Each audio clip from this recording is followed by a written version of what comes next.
Hi everybody, welcome back. This is lecture 2 from reinforcement learning. We're going to start with a refresh your understanding.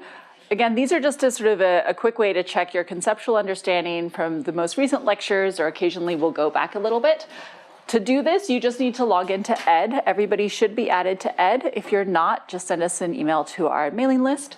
So if you go to ED, please follow the steps given to log in first before you click the links. So if you follow those steps and then you're logged in with your Sun ID, then when you click on the poll links, it should just take you right there and it'll just log all your responses. If you're curious about how we use these for participation points, you can just go to the website to see how we calculate it. I think it's we use just a percentage of these. If you do a sufficient percentage, then you get full participation points. It's optional.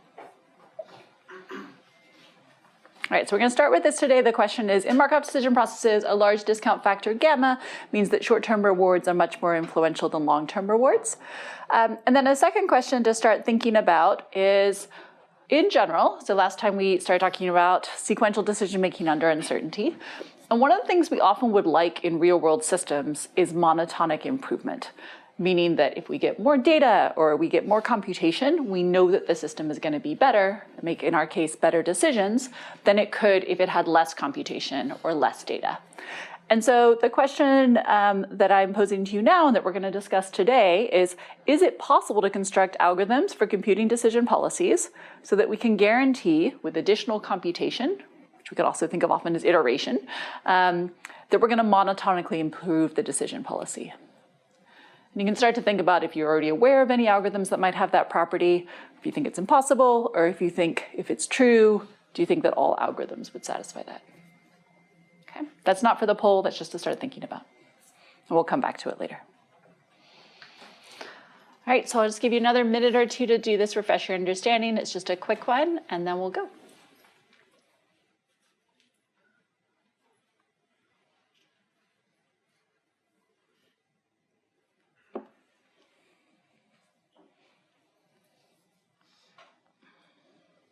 And again, these are not assessment questions, so you're welcome to look back on lecture slides from last time. You're also welcome to talk to anybody right next to you.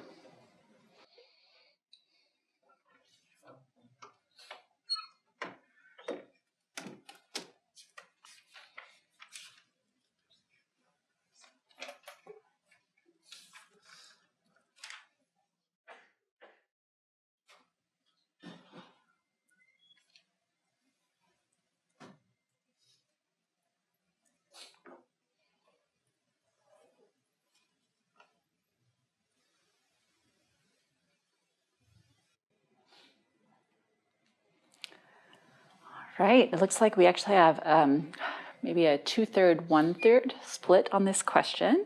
The correct answer is false. Does somebody want to say why it's false? Yeah, and remind me your name. Yeah, I think because you multiply the longer term rewards by the gamma. So a large gamma means that the long-term rewards are weighted decently heavily. That's right. So if you have exactly what I said, so if gamma was 1, you would care about short-term rewards exactly the same as long-term rewards. In general, if gamma was 0, you wouldn't care about long-term rewards at all. You'd be entirely myopic. But as gamma gets closer to 1, it's sort of a relatively weighting more of longer rewards than you would otherwise. Great. All right, and yes, as I said, well, we'll get more into the conceptual question later. The other thing that I wanted to clarify, I saw there were some questions on this last time, as well as after class, as well as on ED, is sort of, I had mentioned when I was just making distinguishments between reinforcement learning and other forms of AI machine learning, this notion of optimization.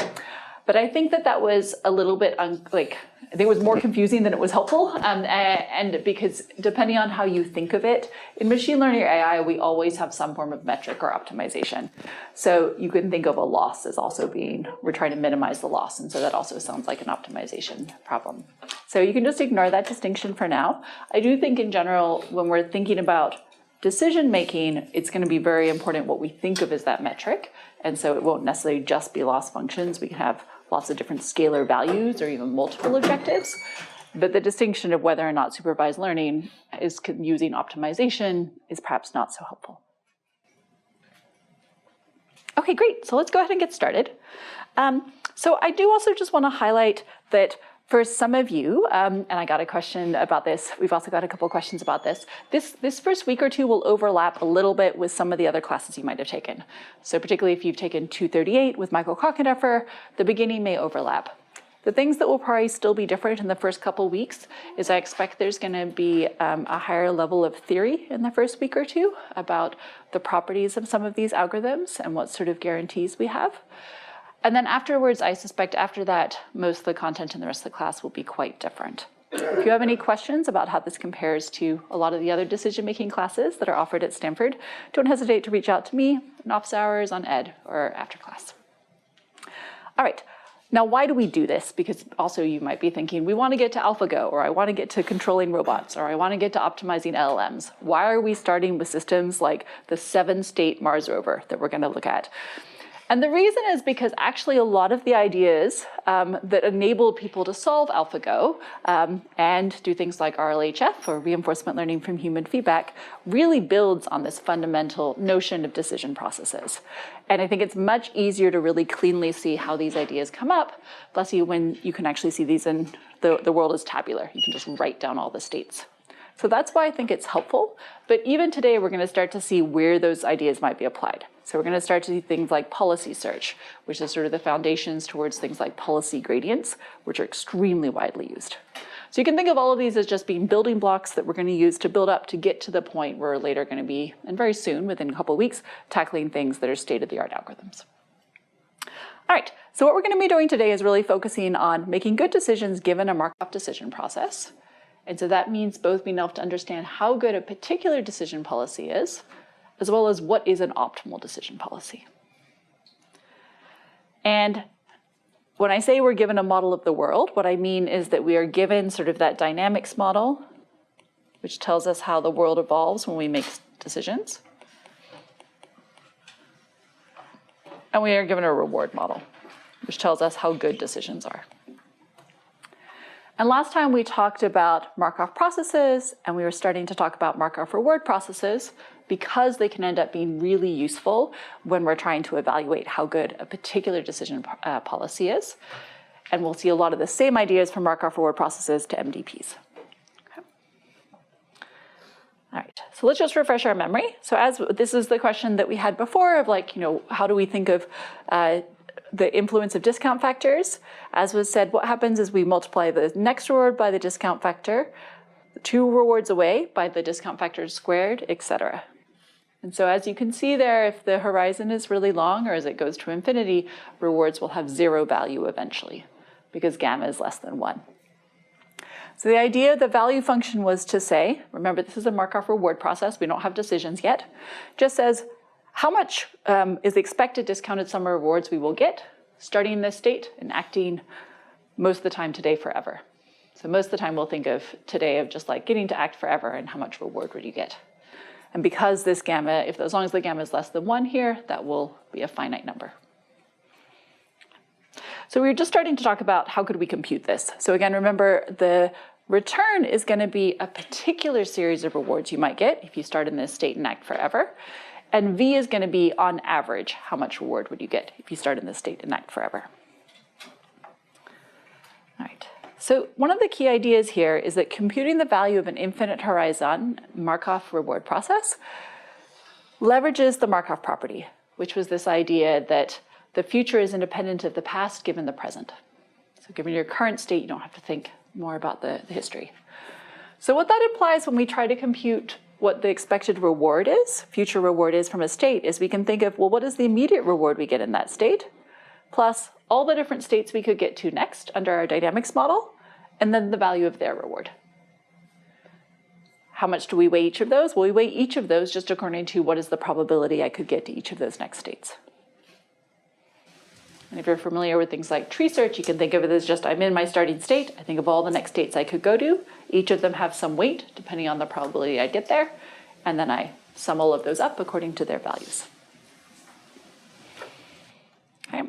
And this is going to be the basis of the Bellman equation, which we're going to see lots about.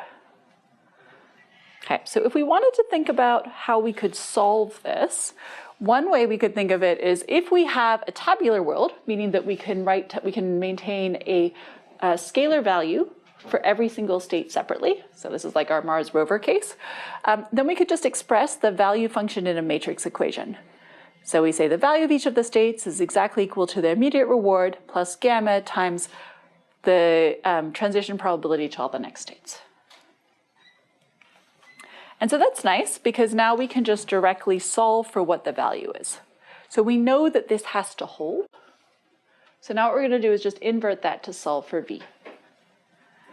So what we would say in this case is we would say V minus gamma times P of V. This is P.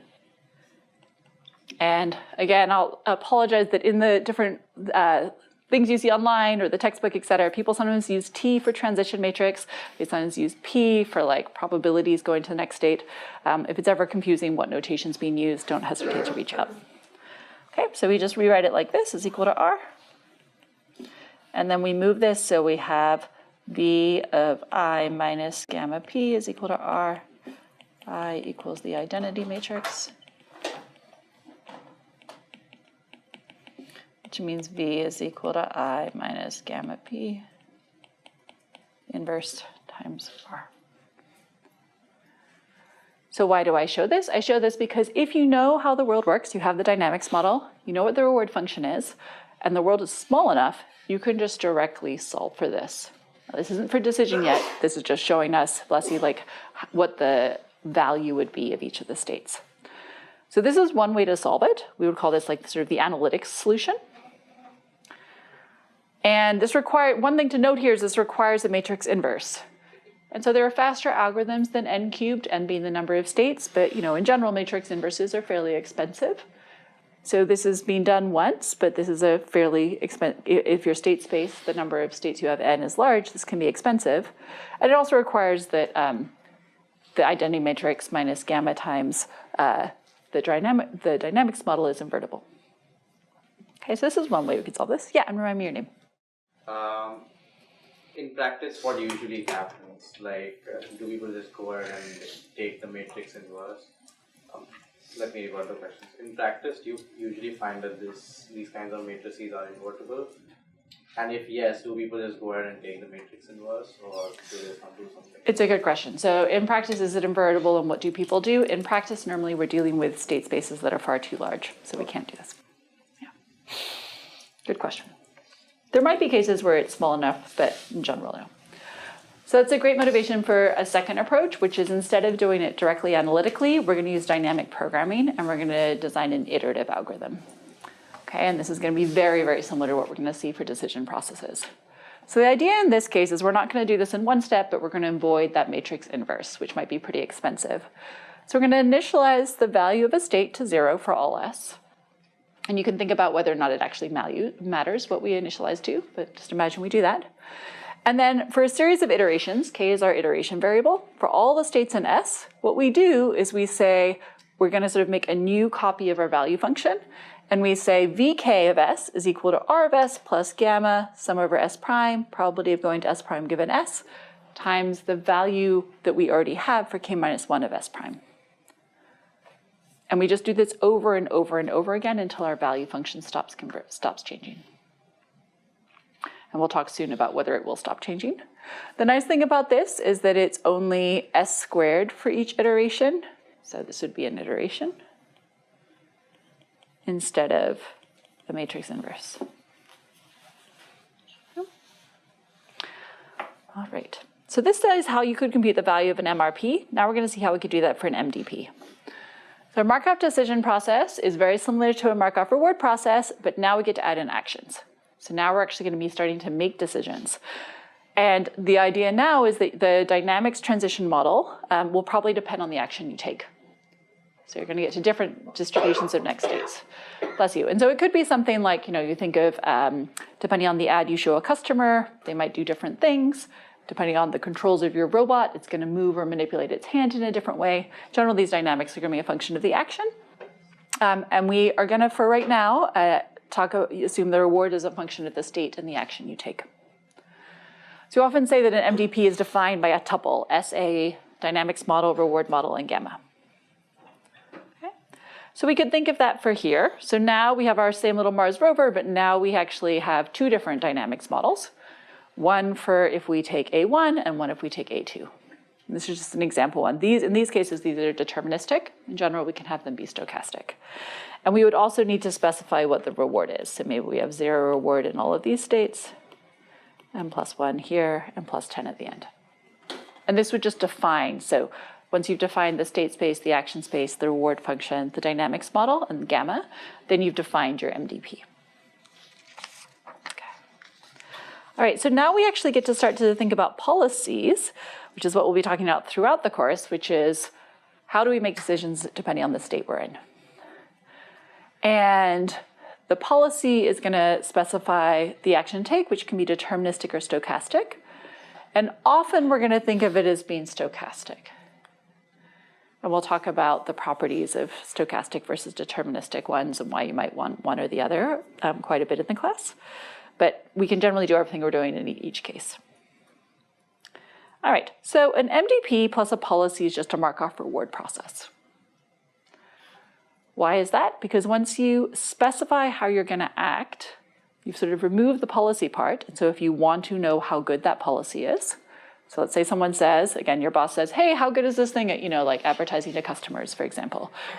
Then once you've decided what the policy is, we can think of the reward as just being a weighted sum over what the probability is taking that action in that state times the reward for that state in action.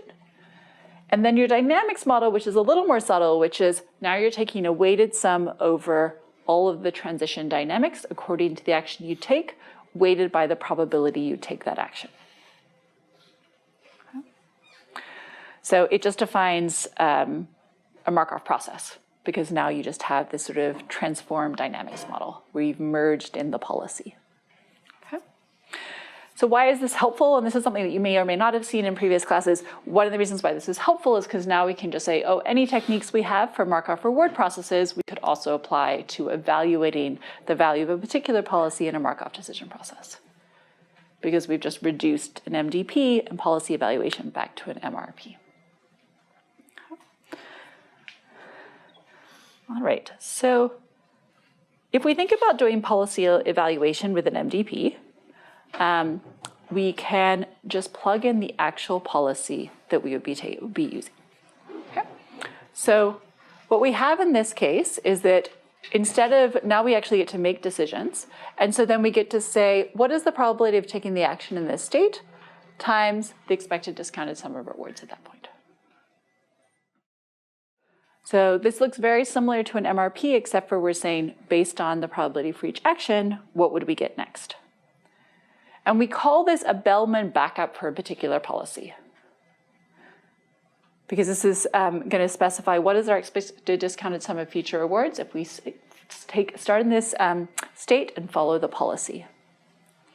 And just notice that if the policy is actually deterministic, we can reduce it back to a case where we've sort of averaged over these rewards. So remember, this was just going to be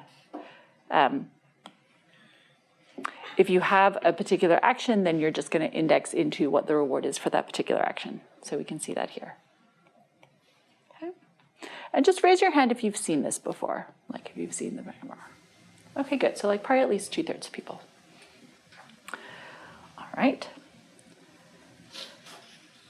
Okay, so if you want to check your answers, if you something this is new for you, then one thing to do is to try to check that you can do this sort of value iteration or this policy evaluation for the Mars rover example. We won't go through it in class, but you can check the answers. I'll release them at the end of the slide, just to check that you know how to apply this. All right, so of course, shortly we're going to be interested in not just evaluating the value of a single policy, but finding an optimal policy. So one question is, how many policies are there? And is the optimal policy value unique? Okay. So we'll just take a second. You can go to the polls and enter in your answer.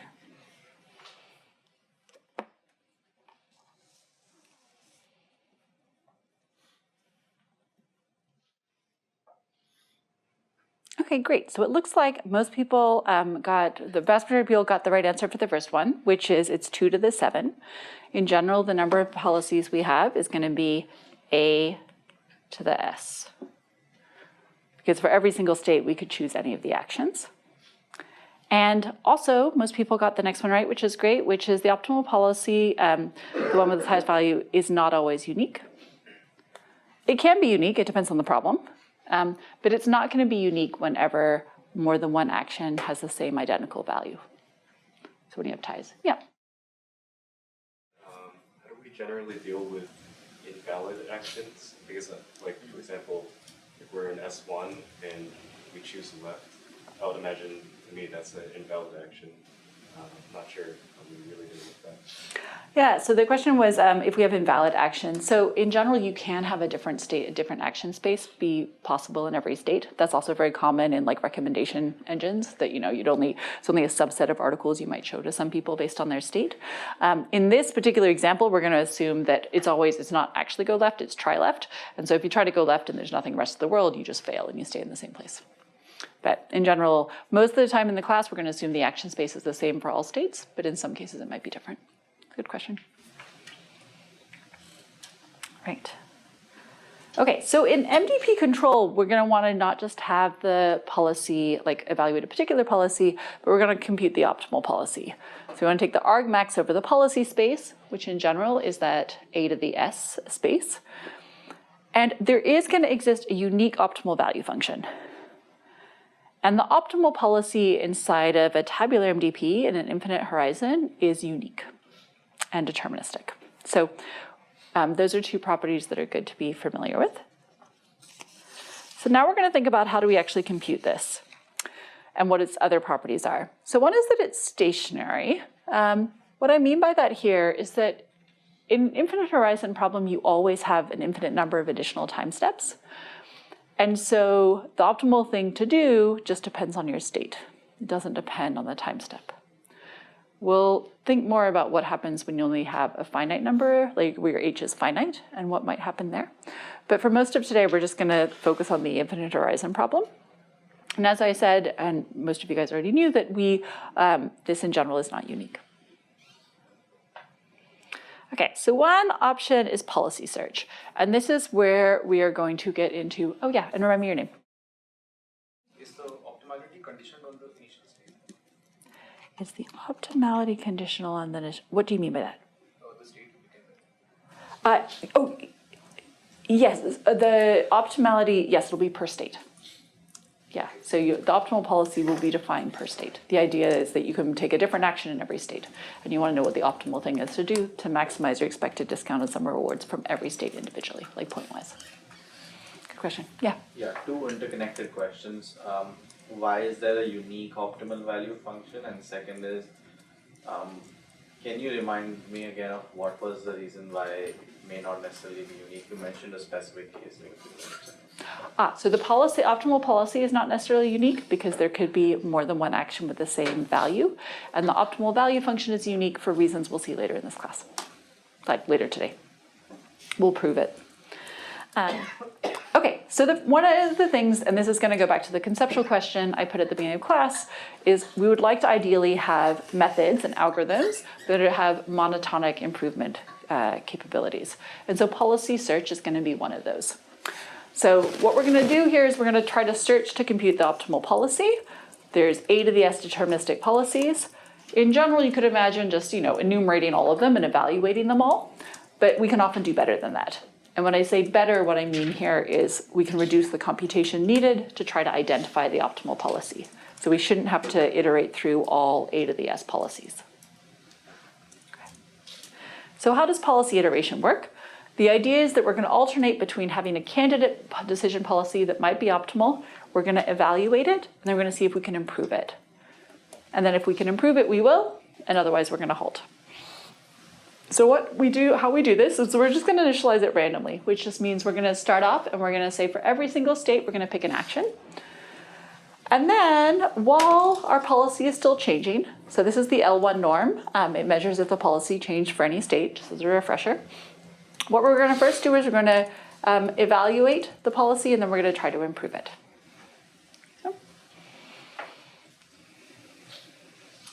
So in order to do that sort of policy improvement step, it's going to be helpful to define the Q function. Again, I know for many of you this is probably a review. The Q function of a particular policy is just what is the reward of the immediate state in action plus the discounted sum of future rewards if we were to, after that action, act according to the policy. So it's sort of like saying, okay, first when you're in this state, you're going to take this action, and then from then on, you're going to follow whatever your policy tells you to do. Okay, so, and for any of you who've seen Q-learning, you've seen this sort of idea a lot. Okay, so what we're going to try to do in this case, why would we want a Q function? It turns out it's going to make the policy improvement step really easy. So what we're going to first do is we're going to say, I'm going to take my particular policy, I'm going to compute the Q value for that particular policy, pi I, because we're going to be iterating. And then after that, we're going to compute a new policy, pi I plus 1, by just taking the argmax of Q. So for our Q function, we're just going to say, according to this Q function, which says what is the expected discounted sum of rewards, if I start in this state, take this action and follow pi, which of those actions is the best? And we can define that per state. Yeah. Is there any relationship between the Q function and the value function because it kind of looks similar? Yeah. So we often call the Q function the state action value function. Oh. Okay. All right. So this is sort of just what we do now. Now we're going to have this Q function. We're generally going to do this by having this Q. And then we will do pi I plus 1 of S is equal to argmax over A of Q of S per state. And then we just repeat this over and over again. Okay, so there's a number of questions you might have about this. You might say, okay, this seems like a vaguely reasonable thing to do, but does it have any formal properties? Are we guaranteed to improve? What can we say about this? So to do that, I think it's useful to delve into what the policy improvement step is actually doing. Okay? So what the policy improvement, when we compute the Q function, this is the equation for the Q function. So we sort of take our old policy pi I, and then we compute the Q function of this. And we can do this iteratively. And now what we want to do in this case is think about what is the performance going to be of the new policy we extract. Okay. All right, so what the Q function says is we're going to be able to show that the Q function, the best thing of the Q function is better than the value of the old policy. Okay. So what does this say? So the first thing is just how we've computed. This is just the policy evaluation step. And we know that if we have a Q function over S and A, for a particular S, max over A of Q pi of SA has to be at least as good as the Q function for any of the actions. Okay, so we know that this has to be, this thing is always greater than or equal to Q pi I of SA for all A. And then this is just that equation. This is just what exactly is Q pi I of SA, just the definition. Almost, except for it's particularly for the actions that this is for specifically.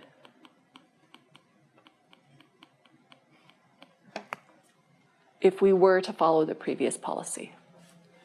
So remember, this is the equation for Q pi I of SA. Think about one of those actions that you could have done is exactly what the old policy would have told you to do. That is what this equation is. If you just take A here and you plug in pi I of S, you go A.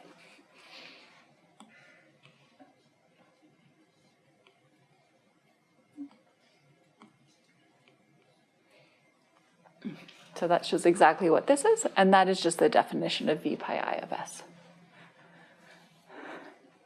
Okay, so what is this saying? What this is saying is, if you were to take your new policy, pi I plus 1, so remember pi I plus 1 is defined as the argmax of this Q function, is whatever maximizes your new Q function. So what this says is, if you were to take pi I plus 1 of S for one action and then follow pi I forever, so that's what the Q function represents, then our expected sum of rewards is at least as good as if we'd always followed pi I.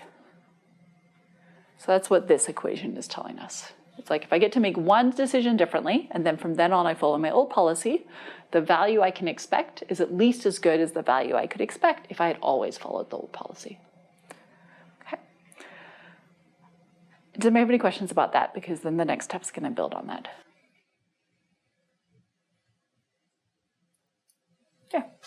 go back to the algorithm again? So Sure, for the policy improvement. Yeah. The next slide actually. So the step that we are talking about is this one, right? Like the policy improvements. Yeah, we're trying to see, like, when we do the policy improvement step, and we extract out, instead of max here, argmax to get out the new policy, how does the value of that relate to the value of the thing you could have done before in that state? Okay. And so this is just trying to say, like, what really is Q pi I of SA? It is the value you get if you first take A, and then you follow pi I from then onwards. Okay. So it's saying if you were to do that, then this new action you've computed, this argmax policy, is actually better than what you would have gotten before, or at least as good. But the thing that should seem slightly strange to you is I am not creating this sort of hybrid policy where, like, I take one new action and then I follow pi I forever. I'm creating an entirely new policy where I'm not just going to follow pi I plus 1 for one step, I'm going to follow it for all remaining steps. Okay? So this should not yet convince you that doing that is actually any better than my old policy. This would say if you take one new action and then follow your old policy, it's going to be better than your old policy. So that's why we have to do additional work to show that we're actually going to get a monotonic improvement if we just follow this new policy always. Okay? All right, so let's go through that. All right, so what we're going to prove is we're going to say, actually, that's true. The new policy we construct through this policy improvement step is somewhat remarkably going to be strictly a monotonic improvement compared to the old policy, unless it's identical. So that means that every step of policy improvement, we're going to get a better and better policy for every state. Okay? So, and the only time we're not is if we've already converged. Okay, so let's go through that. Okay, so this is going to prove to us that the value of the old policy is less than or equal to the value of the new policy, meaning we're going to get like this monotonic improvement. So what we're going to do in this case is we are going to first write out, so this is just the definition. This is the definition of max over A over Q pi I. Okay. All right, so let's just write out what this is. Okay, this is going to be equal to, and it'll be written out more neatly on the next page too.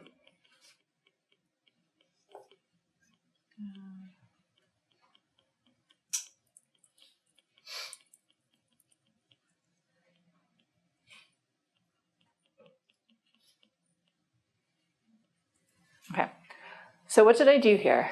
I noticed that the definition of pi I plus 1 is exactly the argmax of this expression instead of max. So when we did the policy improvement, the way we did the policy improvement was we took the argmax of the Q function. So instead of having this max out here, I'm just going to plug in pi I plus 1, because that's going to give me something that's exactly equal to the max A for that whole expression. All right, and so this is exactly equal to that, but what we can show next, or what we can do next, is that we can just add the same terms and notice that this is the same. This is less than or equal to Q pi I of S prime A prime.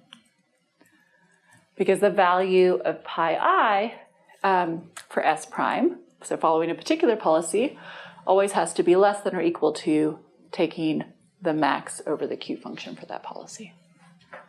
Why is that true? Because either the max is the same as the pi I action, or there's a better action. Okay. All right, so that's the less than or equals. And then we can just expand this expression out. And this is going to start to get a little bit messy, which is why it'll be nice to have it on the next slide too. But what will happen here is you can see how the expansion works.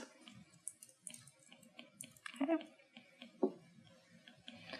And why is this important? This is important because this is going to allow us to think about not if we just take this new action on the first step, but on all future steps. Okay, so what we had here is we had this thing which was max A over Q pi I of S prime A prime. We're going to expand out what that expression is.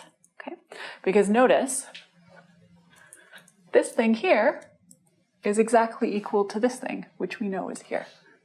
Okay, so we're just going to substitute it. Okay, so we can put that in here. So this is R of S prime pi I plus 1 of S prime plus gamma sum over S double prime, meaning S double prime here I'm just using to be 2 time steps away.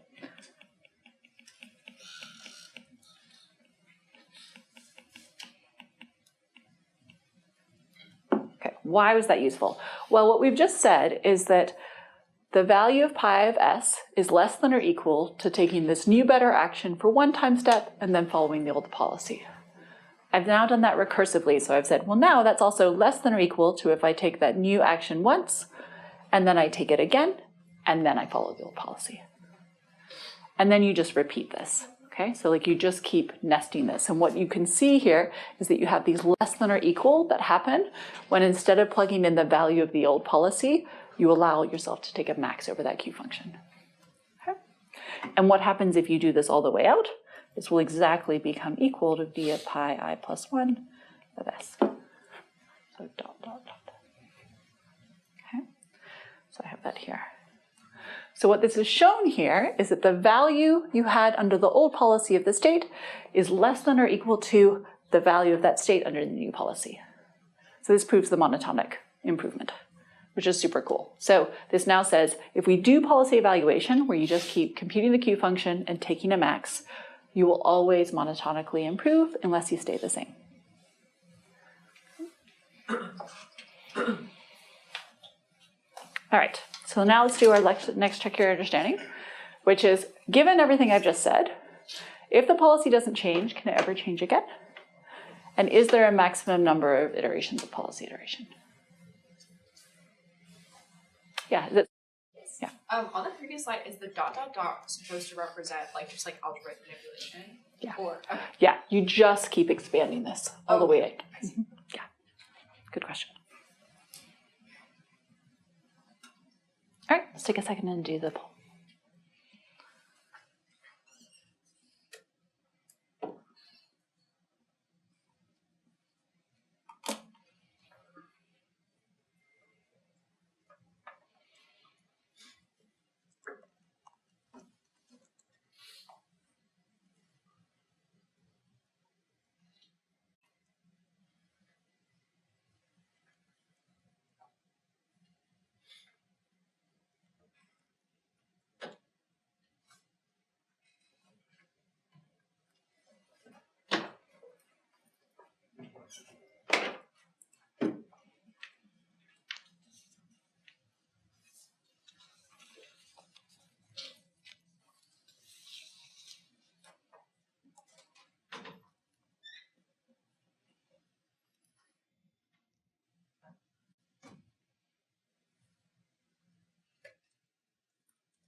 Yeah, what's your name?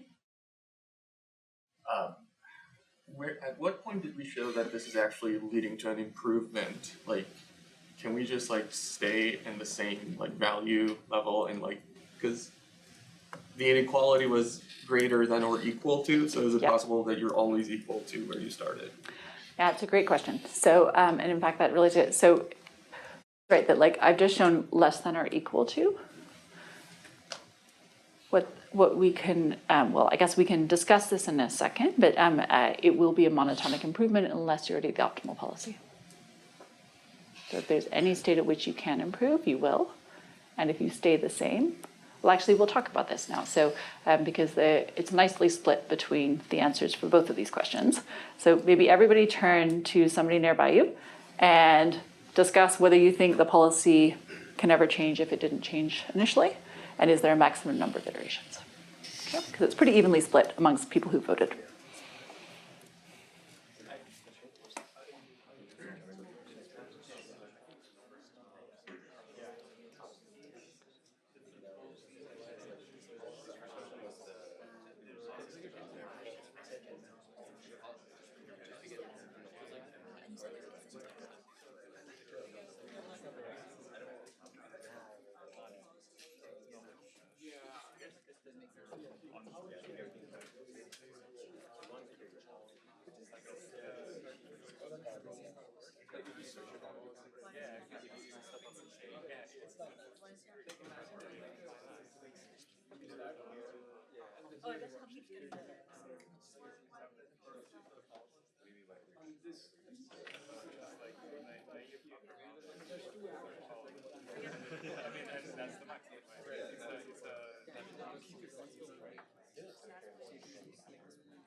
I want to make sure to clarify something because that came up in a good conversation, which is, let's assume for the moment there are no ties. I know I said that in general, the optimistic policies can have ties, and that's true. But for the point of view of this question, it is easiest to think about if there is only a single unique optimal policy. So why don't we do that? Again, none of these are for assessment, they're only for your own learning, but just in terms of what you're thinking through, my intention was to think about the simpler case where there is a single optimal policy, and then under that case, whether the policy can ever change once it hasn't changed once. What I mean by the policy doesn't change, meaning when we have had a policy and we do policy improvement and our new improved policy is the same as the old policy. So under the case that I just said, which is that it's deterministic and that there is a single optimal policy, raise your hand if you said the policy, once it doesn't change, it can never change again. That's the correct answer. Okay, does somebody want to explain why? You're all correct. Yeah, remind me your name. It kind of intuitively made sense in the sense of like you're doing the expected value. So like you're summing over all, or you're summing over all of the actions. So even if there's like stochasticity in the system, you're still taking the average value. So like it didn't change before, it won't change again. Yeah, you are taking those, and so definitely along those lines. So if we look at sort of what was the definition of the policy improvement step, let me just go a couple of slides back. Okay, so what we said is we computed the Q function, and then we extracted a new policy. If pi I plus 1 is the same as pi I, is Q of pi I plus 1 equal to Q of pi I plus 1? Or I probably said that wrong. There's too many i's. Let me just make it. So the question is, if pi I is equal to pi I plus 1, is Q pi I equal to Q pi I plus 1? So if it's the same policy, do they have the same Q function? Yeah, I see a bunch of nods. Okay, so if your policy hasn't changed, meaning that your old policy is the same as your new policy, then Q pi I is equal to Q pi I plus 1, which means that when you do this for Q pi I plus 1 and then try to extract a policy, it'll be exactly the same. So once you're stuck there, you'll stuck forever. Now, if you have ties, it's more complicated. So if you have multiple actions that can achieve the same Q function, depends how you break them. If you break them deterministically, you'll stay in the same place. If not, you may sort of oscillate between all the policies which are optimal, otherwise known as all the policies for which they have the same Q pi I. Okay, but in the simpler case that I mentioned, once you've got to that single policy, you won't ever change. And what that means is, given that we also only have a finite number of policies if it's deterministic, so we're assuming if we stick to determinant, so I'll just say no if pi star is unique, okay, for all s. So that means for every state there's a unique optimal action. Is there a maximum number of iterations for policy iteration? If you have deterministic policies, there's only a to the s policies, as everyone was saying before, which is great. And so since the policy improvement step either improves the value of your policy or halts, that means you only go through each policy once. And at most once, right? Like there might be some you never bother to go through. And so that means that policy iteration will halt and it will take at most a to the s policies. If it takes a to the s, that means that you evaluated every single policy. In general, you won't. Okay, So this is what shows that we actually do get this monotonic improvement. This is really nice with every single, because you could imagine in cases where like there's a, oh, question? Yeah, sure. Telling you that we're going to do better than random, right? Like we haven't guaranteed that whatever we converge to is better than random. Oh, we've proven that we're going to get to the optimal policy. And the optimal policy may be just random, right? Because depending on the environment, you might just like, there is no, you can't do better than random, is that? You mean in terms of like how you assign actions? Yeah, so for example, if it is the case that all of your actions have exactly the same reward, doesn't matter whether you act randomly or you follow policy, the value you'll get would be exactly the same as random. Whether or not you can do better than random will depend on the domain. The hope is in general we can do a lot better. Okay, so we've shown now that here's an algorithm where as we do more and more computation, we get better and better policies. And this is great because you may not actually want to go, particularly if like the state space is very large, you may not want to go till where your policy entirely stops changing. So if you have like an ending time requirement, you can still guarantee that like, hey, I'm getting better and better, and maybe I stop after 100 iterations or 1,000 iterations, and just use that policy. Okay? So this is one which has that nice monotonicity guarantee. Sorry, can you say what that is? Oh, sure. Yes, and what's your name? Yeah, so A here is the number of actions, and S here is the number of states. So the decision policy space is for every state you could pick one of the actions, so you multiply all of those. Okay.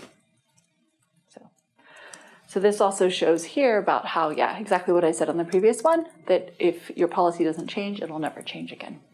Again, assuming pi star is unique per. Okay, so that's one way to go. One way is that we can do policy iteration. And the interesting thing about policy iteration is that at every time point, you have an explicit policy. And what that policy tells you is how to act forever. And when using that policy, and when you compute the Q value, it says, how much reward do you get if you take this action in this state and then follow that other policy forever? So again, remember, today we're in the infinite horizon case for, unless I specify otherwise. Value iteration, but along the way, a lot of those actions and the decisions we make may not be very good. So your early policies might be pretty bad. We know we're monotonically improving, but the early policies might be bad. Value iteration is different. The idea is that at every iteration, we're going to maintain the optimal value of starting in a state, but as if we only get to make a finite number of decisions. So remember, in policy iteration, we always have a policy, and we have the value of acting in it forever. It just might not be very good. Value iteration says, what is the optimal thing for me to do if I can just make one decision? Okay, like I can take one step. Okay, I'm gonna figure out what the optimal thing is to do for one step. Now I'm gonna imagine I get to take 2 steps, and I'm gonna build on what I know I can do for 1 step. And so now I'll build like the optimal thing to do for 2 steps. So the interesting thing with value iteration is you always have an optimal value, but for the wrong horizon. So one has a value for the full horizon, the infinite horizon, it might be a bad policy. The other one has the optimal value and thing to do, but for the wrong horizon. Okay. So, and the idea in value iteration is you just kind of keep going to longer and longer and longer episodes, thinking of getting to do like H+1 steps or H+2 steps. And then you build upon your previous solutions using dynamic programming. So let's see how to do that. Okay. So this is where we get into the Bellman equation. This is the sort of the seminal work of Richard Bellman.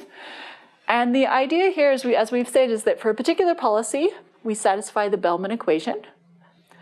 And we can turn that into an algorithm. So in particular, there's a thing called the Bellman backup operator. And what it says is, if you give me a value function, which right now we can think of as just being a vector, later we'll get into function approximation, and we do a Bellman backup, essentially it's like saying, I had a value function and now I want to think about what should I do if I get to do the best thing that maximizes my immediate reward plus my expected future reward given that value function. Okay, so it says, I'm going to figure out if I take a max over all the actions, what's the reward of that state in the action, plus the discounted sum of rewards using the value function you've given me. And what that does is it yields a new vector of values over all your states. So this is being done per state. Okay, and this is called the Bellman operator. It comes up all the time. Okay. All right. So how do we do value iteration? Well, we're just going to do this recursively. So we're just going to loop until we hit convergence. Just as a refresher, this is the L infinity norm. And what that means is that it is equal to the max over S, V of S. I'll write it out more carefully.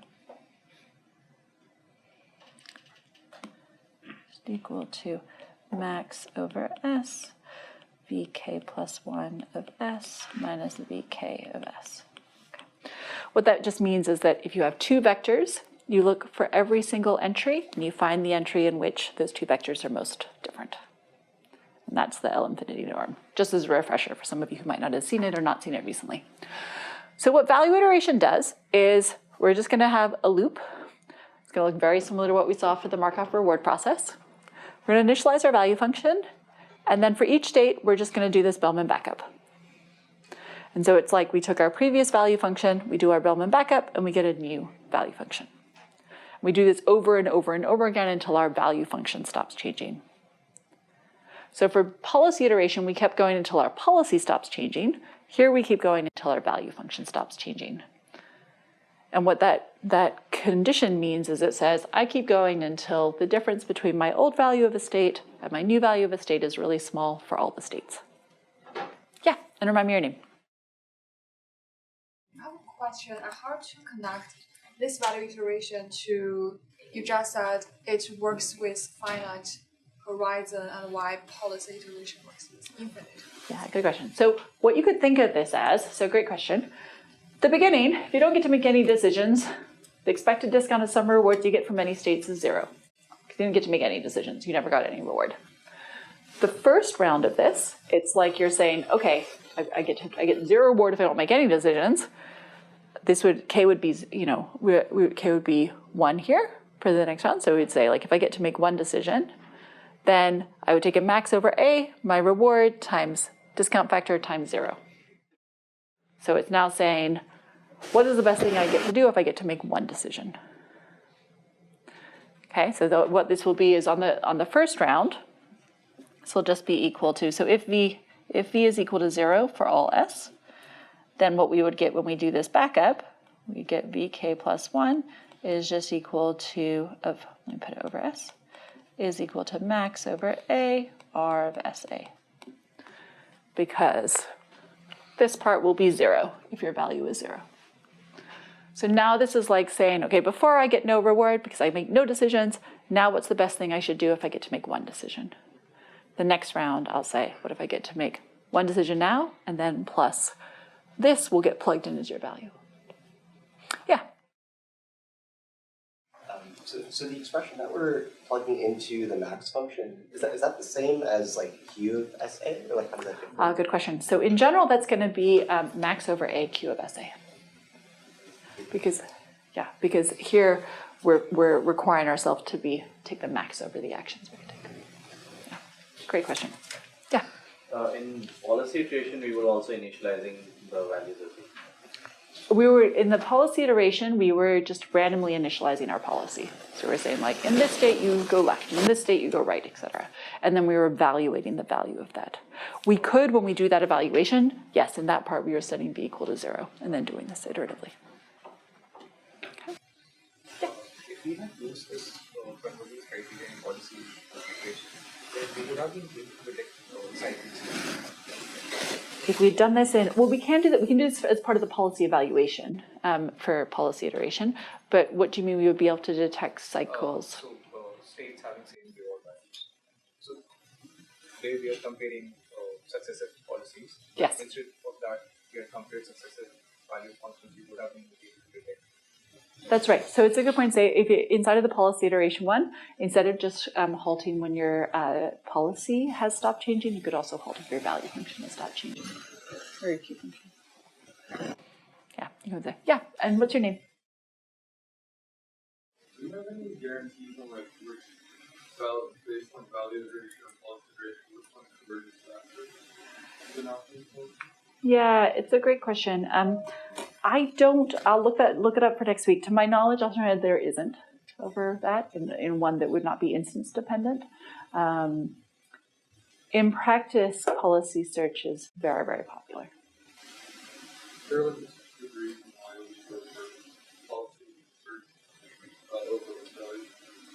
I think part of it may be, I think that part of it is probably that it also often has this nice monotonic improvement. So value iteration does not necessarily have the monotonic improvement requirement here. Like, so it is always the optimal thing to do for the long horizon. Whereas the other one says it may not be optimal for ages, but it will always be monotonically improving. Great questions. Okay, let's see what the properties are for value iteration, because these are really useful, great questions, and we'll see why this whole thing ends up working. So just, I want to highlight here, you could think of belt policy iteration also as Bellman operations, and I think this gets to what your question was about too. So the Bellman backup operator for a particular policy pi is defined as follows. You don't see the max anymore. You just are committing to doing a particular policy. And then policy evaluations amounts to computing the fixed point, and I'll define that more formally in a second. And so to do policy evaluation, you just repeatedly apply this operator until V stops changing. That was the iterative algorithm we saw before, just with different notation. Okay. All right, let's start to talk soon in a second about fixed point. So that, and then what we would say here is when we do policy, another way to do policy improvement is to explicitly do another backup, but take the argmax instead of the max.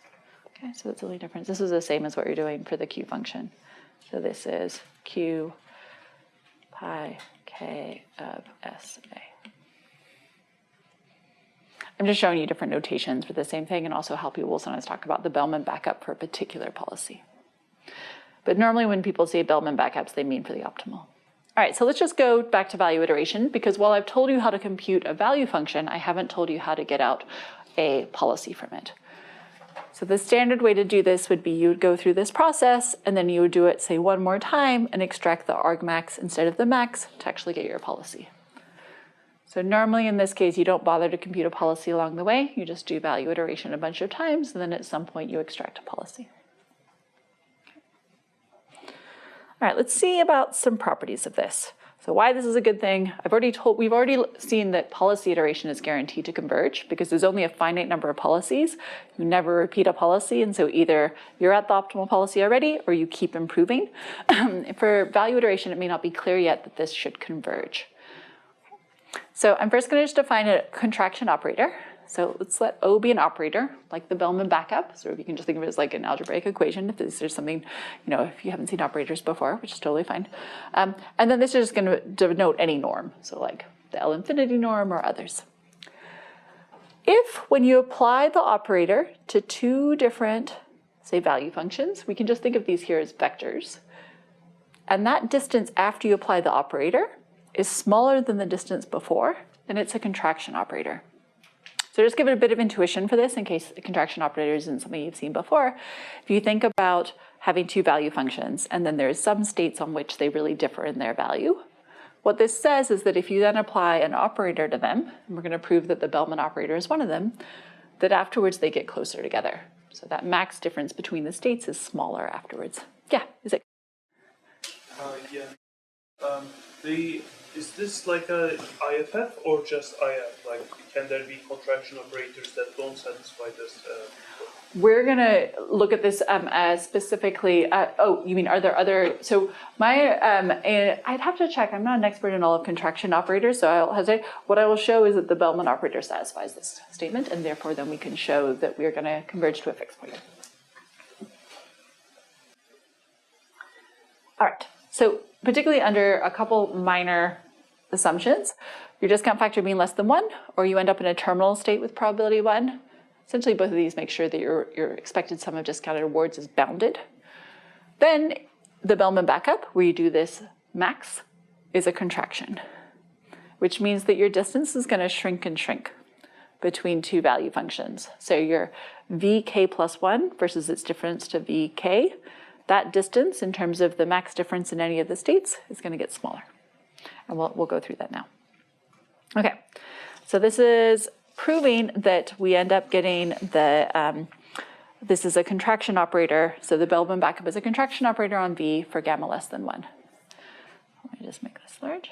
Okay. So we're going to use the infinity norm, which again is just saying for where is the max difference in the values for any two states.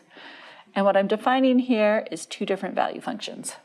So this could be anything. And what I'm going to try to show is that after you do the Bellman operator, that can be no larger than the max difference before you did the Bellman backup. Okay. All right. So what we have here, this is the first inequality, so this is important. What I'm going to say is right now, so this is just the definition of the Bellman backup operator.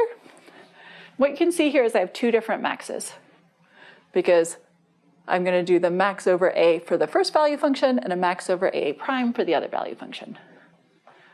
What I'm going to say now is if you do that, instead, this has to be less than or equal to if you pulled the max A out and you required both of them to use the same action.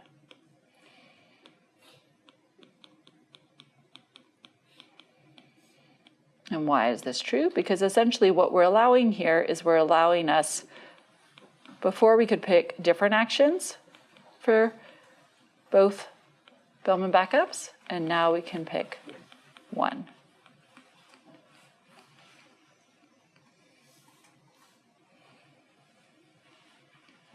Okay. So that means that instead of getting to maximize the second thing separately, we're just going to try to maximize the difference. So that's the first place this less than or equal to is going to come in. Okay, once we do that, now everything's taking the same action on the same time step, so we can get rid of these because they're identical. Okay. So we can just say this is just exactly equal to max A. I'm going to pull out the discount factor of sum over S prime, probability of S prime given SA, of Vk of S prime minus Vj of S prime. Okay. Now, again, what I'm going to do is I'm going to bound this, and I'm going to say the difference between the two value functions at any state is always less than or equal to their max difference across all the states. Okay, so this is less than or equal to max over A, gamma, sum over S prime, probability of S prime given SA, Vk minus Vj. Okay. Because the difference between any particular states is always less than the max difference between any of the states. So I upper bounded it using this expression. Okay. But now this term now does not depend on states, and so I can take it out of the sum. Okay, this is just some constant that's like 7. So this is equal to max over A, gamma,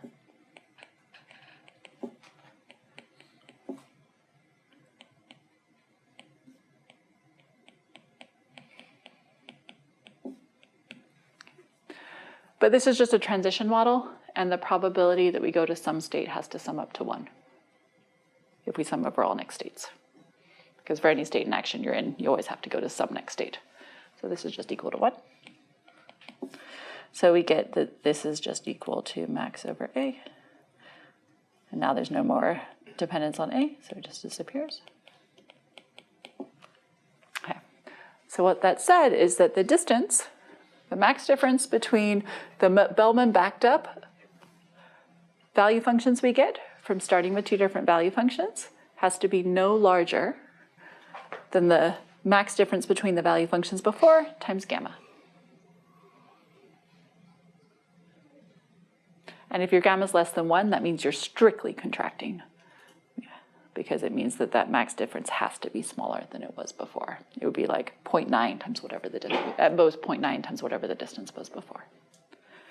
Okay, so that's really, really cool, because that means now that if we apply value iteration, we're repeatedly doing the Bellman backup, we're shrinking the distance. So if you think of having a series of value functions, so you've got like V0 and V1 and V2 and V3 and V4, dot, dot, dot. You can think of what this distance is.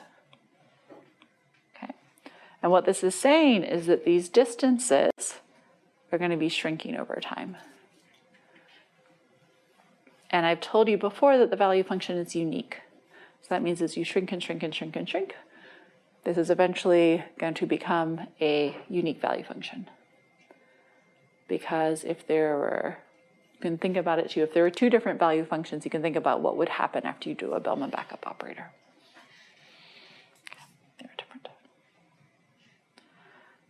So this proves it's a contraction. Yeah, and just to note this here, even if all the inequalities are equalities, this is still a contraction if gamma is less than 1. You're still kind of making progress. All right, so here's some thoughts in case you want to think about this more. To prove the value iteration converges to a unique solution for discrete and state action spaces, whether initialization matters at all, and is the value of the policy extracted from value iteration at each round guaranteed to monotonically improve? So these are all great things to think about. Okay, so let's go back to sort of more practically. This is then value iteration for finite. Well, actually, I'll pause here in case anybody has a question about the proof. Yes, and remind me your name. Can you go back to the Yeah. I understand all the steps except the first one, where we like take the max out of the norm. Yep. And the max over an action. Why is that greater than or equal to having the separate maximum inside? Yeah, good question. So what this is saying here is, you could think of it as a Q function. So we get to pick a max over that Q function, and then we subtract off the max over another Q function. And you could imagine that you could think of there being lots of different pairs of actions in this case. And either this max is the same as this one. So it's actually, so let's say in particular concretely that this is like, gives you a 1. That's this one. So this one is either A1 or another A. If it's another A, that's just because this is actually larger than what QS of, like, so let me just write this out just in case. So we can think of there as either being QF so A1 under this, or QJ of S A, where A is not equal to A1. Okay. So either this max is exactly the same as this one, in which case this is equal, or this is different. And the only time it would be different is if that value was actually larger than the value of QSA1. And if this was larger, this difference would be smaller, because you'd be subtracting off a larger value. So that's why we can turn this into an inequality. It's either the same if they happen to have both picked the same action, or it would have picked another action for which that whole difference would have been smaller. Good question. Okay, yeah. Can you go back to the questions you were posing? Yep. Yeah. Is the value of the third question out there is the value of the policy extracted from value iteration in each node? Aren't we? Isn't that like implicit within value iteration that it's like with each each new value function is better than the previous one, and therefore the policy will also be better? Or that's a question. Yeah. The question of whether it is guaranteeing that. We have not proven anything about that yet. We proved that for policy iteration, but this is just to think about it in this case. Okay, so let's go now. Anybody else have a question on the proof? Okay. All right, so one thing I just want to mention briefly, and it'll come up on the homework, is thinking about this for finite horizons. So most of today, almost all of today, we've assumed that we get to act forever. So we have an infinite horizon, but there will certainly be cases where there's a finite horizon. And in this case, this goes back to the sort of thinking of value iteration as just computing the optimal value for each horizon. So if we have k equals 1 to h being like the max horizon you want to compute for, then for each state at each round, you would have a value function, k plus 1, which tells you sort of how many decisions you make, what your horizon is. And we would just do this back up. So this looks exactly the same as what we saw before, but now you could also get a policy here. So this would be the policy associated with that value function of what is the argmax action. So it would compute a series of policies, one for each step. Okay. One other thing I want to mention here, and there'll be, we'll talk about this in the homework too. One other thing I want to mention here is that you can also just simulate the value and then of a particular policy. So this is also really popular once we start to get into really big state spaces. So if we think of the fact that in a lot of these algorithms we're doing some sort of policy evaluation, one thing you could do is you just take your policy and you know what your dynamics model is and you know what your reward is and you just roll it out. So if you're in a state, you simulate what the next state might be, and then you get a reward. So you can just generate a really large number of episodes and then just average them. So like I'm just like, oh, how good is this policy? If your boss asks you, you just like run it on 100 people, you average their rewards, and then you're done. And this is something that becomes really popular when it starts to be, say, hard to write down what that dynamics model is explicitly or do that kind of sum over S prime, but it's really easy to sample. And I'll note for that you could use concentration inequalities like Hofting inequality and Bernstein, for those of you familiar with them, to bound how much data do you need for this estimate to be close to the true one. And the great thing is that it's not that many. So like if you have an enormous state space, like, I don't know, your Amazon or something like that, or you've got patient data and it's incredibly high dimensional, you don't have to do that huge sum over S prime, you can just sample. And your accuracy generally improves by 1 over square root n, the number of samples you're doing. And the nice thing is that this also requires no assumption about the Markov structure. So you might have a partially observable scenario, which also comes up a lot in things like healthcare. And then you can just roll out your policy and just see how well it works. Okay, well, in healthcare, you probably wouldn't just randomly roll out any policy, but probably see my meeting. Yeah, remind me your name.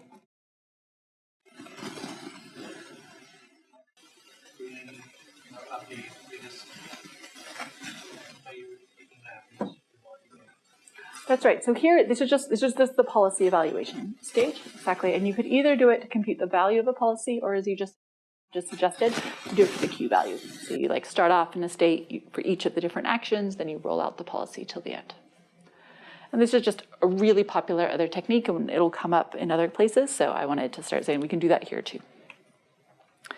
Okay.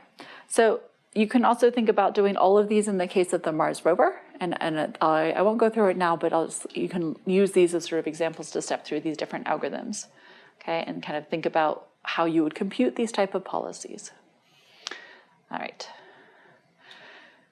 So I'll get to the end of this, but I'll leave you with sort of two things. One is sort of a thought question, which is the optimal policy stationary?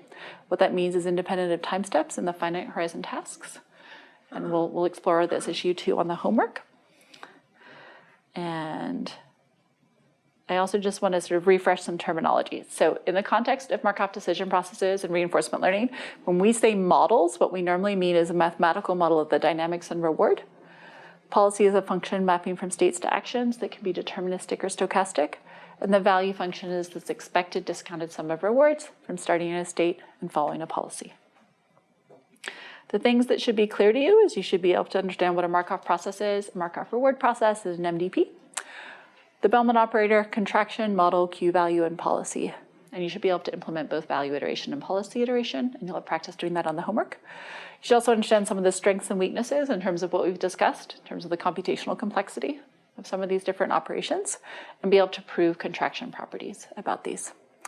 As well as sort of understand like which of these are really leveraging the Markov assumption versus which of them don't require that. So next week we'll continue to talk about this, and we'll start to talk about function approximation and how we can also learn when we don't know what these models are. I'll see you then. Thanks.